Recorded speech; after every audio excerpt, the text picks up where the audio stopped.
के तमाम कार्यकर्ता मौजूद हैं। ये आने वाला समय बताएगा 3 मार्च को कि सियासी ऊँट किस करवट बैठेगा। इसी के साथ दीर्घ से मंगलसूत्र पार्टी आप लोगों का हार्दिक अभिनंदन और बदल करता हूँ, सबको प्रणाम करता हूँ। सब चीज़ों को देखते हुए बहन जी ने पहले ही कह दिया था कि हमारी पार्टी किसी भी भ्रष्टाचारी को या भू माफिया को या माफिया को टिकट नहीं देगी। और आप देख सकते हैं, ट्रैक रिकॉर्ड निकाल के देखिए कि सबसे अच्छा अगर सीट किसी ने दिया है तो बहन जी ने दिया है। उन्होंने कहा है कि मैं ऐसे प्रत्याशी को टिकट दूंगी, ऐसे युवाओं को टिकट दूंगी जो आएंगे और फिर भ्रष्टाचारियों पर मुझे कार्रवाई करने में कोई परेशानी नहीं होगी। धन्यवाद। इसको पूरा कराने का कार्य करेंगे। और आपके माध्यम से मैं बताना चाहता हूं कि देखिए, हमारे वहां बिजली की समस्या बहुत है। अपने पूरे विधानसभा में कम से कम 2 और बिजली सब स्टेशन बनवाने का कार्य करेंगे, जिससे उसका बरहज का ओवरलोड कम हो और लोगों को गर्मी के मौसम में जब हवा आता है, आंधी आती है, तो परेशानियों का सामना न करना पड़ेगा। जनता से बात के दौरान रुझान कैसा लग रहा है? विनय तिवारी को क्या जनता लाएगी, ऐसा आप बता सकते हैं? ये तो अब जनता बताएगी। देखिए, जनता का अपार भीड़ यहाँ पे है, जन सैलाब है यहाँ पे और बहुत अच्छा आशीर्वाद मिल रहा है। अच्छा और उम्मीद है कि जनता अपना ईमानदार और अच्छे छवि का नेता चुनेगी, न तो किसी भ्रष्टाचारी को चुनेगी। और ये तो इस जगह पे जो खड़ा हूँ मैं, यहाँ पे जनता ने ब्लॉक प्रमुख भी बना के देख लिया है कि क्या विकास हुआ है। जनता सोई नहीं है, जगी हुई है। बाबा राघव दास, यहाँ के लोगों को पता है कि यहाँ पे ब्लॉक प्रमुख रहते हुए कैसी गुंडागर्दी हुआ करती थी। और आपको पता है कि ये भागलपुर की जनता सब याद रखती है, कुछ भूलती नहीं है। एक तरफ भ्रष्टाचारी है, एक तरफ आपका 2.5 मिनट होगा ना, भू माफिया लोग हैं। 3 मार्च को आने वाले 3 मार्च को यहाँ पर वोट पड़ेगा और यहाँ पर बसपा कार्यकर्ताओं का काफी उत्साह है। कार्यकर्ताओं में हमारे साथ कार्यकर्ता मौजूद है। क्या नाम है आपका? विजयनाथ तिवारी। क्या अपेक्षा रखते हैं आप? अपेक्षा यह है कि यह जीतेंगे तो शांतिप्रिय क्षेत्र में विकास होगा, हॉस्पिटल बनेंगे, रोड बनेंगे, पुल पुलिया बनेंगे, माताओं बहनों को ख्याल रखा जाएगा, गुंडागर्दी से मुक्त किया जाएगा। यही एक विकल्प है विनय तिवारी की बरहल विधानसभा की। लड़कों का रोजगार मिलेगा, युवा पीढ़ी को आगे बढ़ाएंगे, खेल का मैदान बनाएंगे, लड़कों के लिए पॉलिटेक्निक से लेकर इंजीनियरिंग कॉलेज बनाएंगे। इससे बहुत अपेक्षा है। भाजपा की सरकार ब्राह्मण पर नाराज जी। और आप ब्राह्मण हैं, जी। क्या कहना चाहेंगे ब्राह्मणों के लिए? हम तो ब्राह्मण से यही कहेंगे कि ब्राह्मणों का सम्मान बसपा में, ब्राह्मणों का सम्मान बसपा में।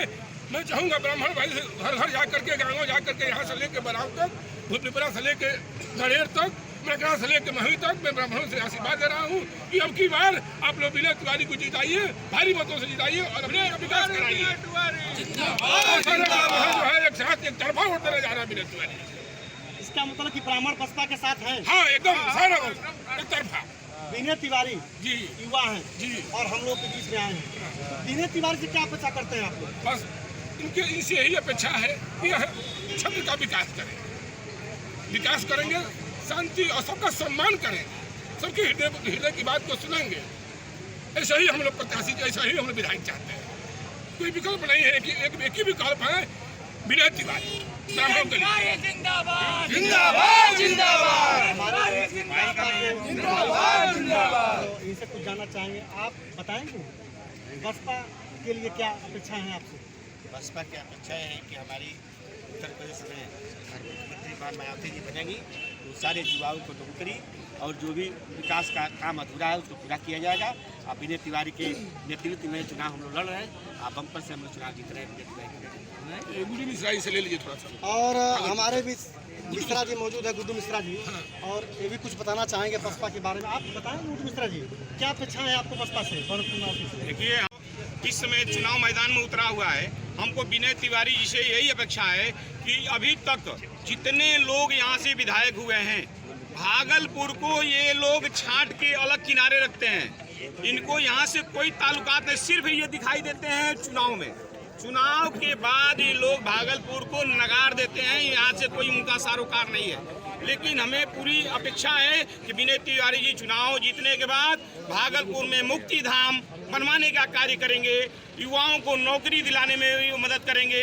अपनी सरकार से ये अपने गुजारिश करेंगे कि नौकरियां, जो भी भर्तियां निकाली जाए और नए नए युवाओं को नौकरी मिले। बलंदू उपाध्याय जी हैं। भागलपुर का नेता कैसा हो? विनय तिवारी जैसा हो। भागलपुर का नेता कैसा हो? विनय तिवारी जैसा हो। पूरी फौज है विनय तिवारी के साथ और हम लोगों के बीच में उपाध्याय जी मौजूद हैं। उपाध्याय जी, कुछ बताएंगे आप? देखिए, पूर्वांचल में ब्राह्मणों का हमेशा अपेक्षा हर पार्टी ने किया और मोहन मायावती जी के सरकार में हमेशा ब्राह्मण और दलित का एक हमेशा समर्थन रहा और हर समाज को उन्होंने लेकर चला, सबका उन्होंने सम्मान किया।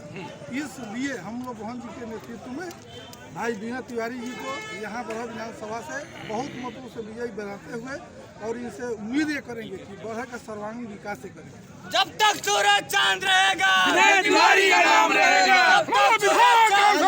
विनय तिवारी जैसा हो, बरहट का विधायक कैसा हो, विनय तिवारी जैसा हो। प्राथमिक स्वास्थ्य केंद्र जो भागलपुर में है, वहाँ जो लिंक रोड जा रही है उसमें गड्ढे हैं, क्या कहना चाहेंगे इस पर? इसको मैं कहना चाहूँगा कि सर्वप्रथम 10 दिन ये विधायक बनकर आएंगे, पहला काम यही भागलपुर की धरती से ही शुरू होगा, बाबा काली दास से ही शुरू होगा और बरहट विकास का संपूर्ण यहाँ कंपनियों का, ये कंपनी से भी मालिक हैं तो कंपनियों का यहाँ पूर्वांचल में हब भी बनाया जाएगा इनके नेतृत्व में। और यही नहीं, मैं अपने भावी विधायक से आग्रह करूंगा कि आप जीत के जाइए। इतनी बेरोजगारी है कि आप एक बड़ी से बड़ी कंपनी बम्बे से चाहे थी वहाँ से गुजरात से या चेन्नई से ले करके स्थापित करें कि लोगों को रोजगार बेकारी दूर हो सके, यही आशा और पूर्ण विश्वास भी है और अपनी समस्याओं का समाधान करने के लिए बात कर सकें। अब की बार बहन जी की सरकार। बाबा राघोदास की कर्मभूमि है बरहज और दरौबा की तपस्थली है। आज तक बरहज में यहाँ से भागलपुर से और तहसील बरहज होते हुए जिला मुख्यालय तक बस तो नहीं चल सकती है, क्या कहना है इस विषय पे आपका? देखिए, जब बस स्टेशन ही नहीं तो बस कहाँ से चलेगी, तो उसके लिए बस स्टेशन का होना जरूरी है। और आपको पता है बाबा देवरावा बाबा यहाँ से भागलपुर से मुश्किल से 3 किलोमीटर की दूरी पे हैं, लेकिन अभी तक देवरावा बाबा के लिए सरकार ने किया क्या है? सिर्फ पर्यटन कुछ पे बोलती है लेकिन कुछ नहीं किया है। पर देवरावा बाबा जिनको कहा जाता है कि 5 वर्षों तक वो जीवित थे, हाँ, और पानी पर चलते थे, उनका आशीर्वाद राष्ट्रपति से लेकर के प्रधानमंत्री तक लेने आते थे, लेकिन उसके बाद भी इस भागलपुर में विकास क्यों नहीं हुआ? यहाँ पे अच्छे प्रतिनिधि की कमी रही है और बरहज की जनता ने हमेशा महसूस किया है, जो इस बार पूरा होने जा रहा है।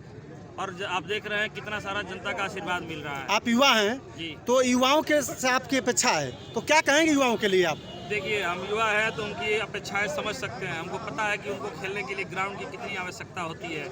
आप देख रहे होंगे उनको दौड़ने के लिए सरकार ने पिछले कई वर्षों में आर्मी की भर्ती तक नहीं निकाली। हमारे कई सारे युवा भाई दौड़ना तक छोड़ दिए हैं। आप देख रहे हैं कि उनको उचित शिक्षा के लिए न तो यहाँ पे पॉलिटेक्निक कॉलेज की व्यवस्था है, न तो यहाँ पे ITI कॉलेज की व्यवस्था है, न ही यहाँ पे उनको विश्व स्तरीय स्कूल की व्यवस्था है जहाँ पे वो UPSC से लेकर SSC तक की किसी की तैयारी कर सके। उनके लिए अच्छे तैयारियों के करने के लिए उनको यहाँ व्यवस्था कराएंगे। जो हमारी बहनें हैं जिनको स्किल इंडिया के माध्यम से उनको रोजगार दिलाने का प्रयास करेंगे और यहाँ पे ज़्यादा से ज़्यादा रोजगार दिलवाने का प्रयास। आपने एक बात कहा कि आपकी लड़ाई जो है एक तरफ से भ्रष्टाचारी से है और एक गुंडा अपराधी किस्म के लोग हैं, उनकी लड़ाई आपके, वैसे में आपकी क्राइम हिस्ट्री आपकी क्या है और उनकी क्राइम हिस्ट्री क्या है? जी, हमारा क्राइम हिस्ट्री 0 है। ना तो हम पीते हैं ना खाते हैं, ना तो हम मान सकते हैं, दाग है, यानी हम मान सकते हैं जी, यानी हम मान सकते हैं कि 0 क्राइम हिस्ट्री वाले से लड़ाई क्राइम हिस्ट्री वाले लोगों से है। देखिए, यहाँ पे लड़ाई किसी की नहीं है। यहाँ पे जनता की भूखमरी से लड़ाई है, यहाँ पे रोजगार की लड़ाई है, यहाँ पे बेरोजगारी की लड़ाई है, यहाँ पे रोड की लड़ाई है, यहाँ पे शिक्षा की लड़ाई है, यहाँ पे अच्छे विकास की लड़ाई है। यहाँ अच्छे बच्चे पढ़ के सब बेकार पड़े हुए हैं। भारत की राजनीति में देखा जाता है कि ज्यादातर अपराधी लोग भी राजनेता हैं। ऐसे में क्या चाहिए सभी पार्टियों को? या इस कॉन्फ्रेंस में क्या रहा, आज किस प्रकार का आपका प्रचार चल रहा है और क्या इस क्षेत्र में घूमने के बाद जनता से आपने पाया? सबसे पहले आपके माध्यम से मैं हाथ जोड़कर जनता से प्रणाम करता हूं, आशीर्वाद की कामना करता हूं। आपको बहुत बहुत धन्यवाद देता हूं कि आपने मुझे समय दिया। आज हम लोग देखिए भागलपुर में हैं, भागलपुर की जनता का कितना समर्थन मिल रहा है। आपको पता है कि यहाँ पे पिछले 15-20 वर्षों में कोई भी काम हुआ नहीं है। आज देखिए जो भी यहाँ पे घाट है, घाटों पे सफाई नहीं है, उसके बाद बहुत सारे कटान की समस्या है। बहुत सारे लोगों को अभी तक मैं गया हूँ तो लोगों अपना घर दिखाया है कि वहाँ पे कटान हो रहा है, लेकिन सरकार कुछ की नहीं है। वहाँ पे पत्थर नहीं गिराया गया है। यहाँ की जो सबसे बड़ी समस्या है, और अब बारिश का फिर से मौसम आने वाला है, लोग बहुत परेशानी में हैं। यहाँ पे रोडें नहीं बनी हुई हैं। यहाँ पे देखिए आप जिधर भी जाएंगे सारी रोडें टूटी हुई है। इसके लिए सभी लोगों को परेशानी का सामना करना पड़ रहा है। अगर हम आते हैं तो सबसे पहले यहाँ पे घाटों के किनारे पत्थर गिराने का काम करेंगे। यहाँ की जो मूल समस्याएं हैं, घाटों की सफाई है, नए घाटों का सुंदरीकरण है, नए घाटों का निर्माण है। यहाँ पे देखिए शमशान घाट है, वहाँ पे वैसे ही न सफाई है न तो वहाँ पे घाट है जहाँ पे लोगों को नहाने का काम करते हैं, वहाँ पे कुछ भी नहीं है। वो सब बनवाने का प्रयास है। बरहज विधानसभा के क्षेत्र में आपने विकास का कौन सा रोड मैप आपने तैयार किया है जिसको लेकर के आप जनता के बीच में हैं? वो विकास का कौन सा खाका है? देखिए, हमारे लिए वो सारी चीज़ें हैं। आपको पता है कि बरहज जो है एक ज़माने में अंतर्राष्ट्रीय व्यापार हुआ करता था बरहज में। वहाँ पे देखिए जहाज घाट हुआ करता था, जहाँ पे इस समय कितनी सारी गंदगी फैली हुई है। सबसे पहले तो उसको साफ़ सफाई कराने का काम करेंगे और एक स्वच्छ और बढ़िया घाट बनाने का काम करेंगे। बरहज में एक उच्च स्तरीय विश्वविद्यालय नहीं है जहाँ पे लोग को साइंस की सुविधा हो पढ़ने की। जो हमारी बहनें हैं जिनको बढ़लगंज जाना पड़ता है, देवरिया पड़ता है, वहाँ पे एक उच्च स्तरीय शिक्षा का व्यवस्था करेंगे। हमारे जो युवा भाई हैं उनके लिए वहाँ पे एक अच्छे ग्राउंड की व्यवस्था करेंगे, जिनको दौड़ने के लिए, खेलने के लिए परेशानियों का सामना करना पड़ता है। जो हमारे व्यापारी लोग हैं वहाँ पे सब्जी मंडी की व्यवस्था कराएंगे उनके लिए। जो हमारे व्यापारी हैं जो मऊ से लेकर के बनारस तक व्यवसाय करना चाहते हैं, उनको सबसे पहले पुल का निर्माण करवाने का कार्य पूरा करेंगे। जो भी हमारे व्यापारी भाई हैं उनके लिए बस स्टेशन की सुविधा नहीं, आपको पता होगा आज़ादी के साथ अच्छे विश्व स्तरीय बस स्टेशन बनवाने का कार्य करेंगे। जो रोडें हैं, जो मेन रोड सारी टूटी हुई है। देखिए सरकार कितनी सोई हुई है कि एक तरफ रोड बन रहे हैं, दूसरी तरफ टूट रहे हैं, लेकिन उसी रोड पे मंत्री चलते हैं, विधायक चलते हैं, प्रत्याशी चलते हैं, लेकिन अभी तक कोई इसको न तो देखने का कार्य कर रहा है, न तो उसको सुनने का कार्य कर रहा है। आपके माध्यम से मैं ये कहना चाहता हूँ कि जो भी ये ठेकेदार कार्य कर रहे हैं, रोडों का कार्य कर रहे हैं, सबसे पहले आने के बाद उनके ऊपर जाँच करवाएंगे। क्योंकि आप देखिए मगारा से लेकर के और जो करवना का रोड है वो बन रहा है, लेकिन वो उसमें अच्छे से खुदाई नहीं हो रही है, अच्छे से चौड़ीकरण नहीं हुआ है। सबसे पहले उसको जांच करवाने का काम करेंगे। वर्तमान सरकार जो है राजधानी में गड्ढा मुक्त का बैनर लगे हुए हैं। प्रदेश की सारी सड़कें गड्ढा मुक्त हो चुकी हैं, जबकि आप यहाँ आए हुए हैं भागलपुर में, सारी सड़कों की हालत देखे होंगे। इसके लिए जिम्मेदार कौन है? इसके लिए सीधे सीधे जिम्मेदार है। आप बताइए, मैल से लेकर के और भागलपुर का रोड है, आज सालों से बन रहा है, लेकिन अभी तक ये बनने का कार्य क्यों नहीं पूरा हुआ? आखिर सरकार सोई हुई है तभी तो नहीं पूरा हुआ है। आप बताइए, जनता को सामना करना पड़ रहा है। कोई उसमें डेली उस पर गाड़ियों का एक्सीडेंट हो रहा है, किसी का पैर टूट रहा है, किसी का हाथ टूट रहा है, कोई एक्सपायर हो जा रहा है, मर जा रहा है। उसका जिम्मेदार कौन है? सरकार है, सीधा सरकार है।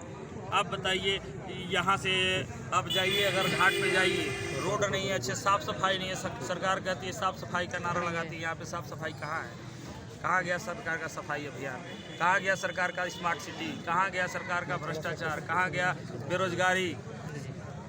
आप देखिए, जनता पूरा परेशान है। आप बताइए, हमारे किसान भाई हैं, किसान भाइयों के लिए आप देख रहे होंगे जितने भी गांव हैं, किसी में पुलिया की व्यवस्था नहीं है। पुलिया की व्यवस्था नहीं होने की वजह से उनको खेतों का पानी खेत में ही रह जा रहा है, जिसको उनको कितना नुकसानी का काम करना पड़ रहा है, कितना नुकसान सहना पड़ रहा है। सबसे पहले आएंगे तो गांव के जो भी रोड हैं, सारे रोडों में पुलिया डलवाने का कार्य करेंगे कि सही से उनकी जो पानी है, फसलों का पानी है, सही से नदी के किनारे जा सके। तिवारी जी, एक नितिन गडकरी ने तो बोला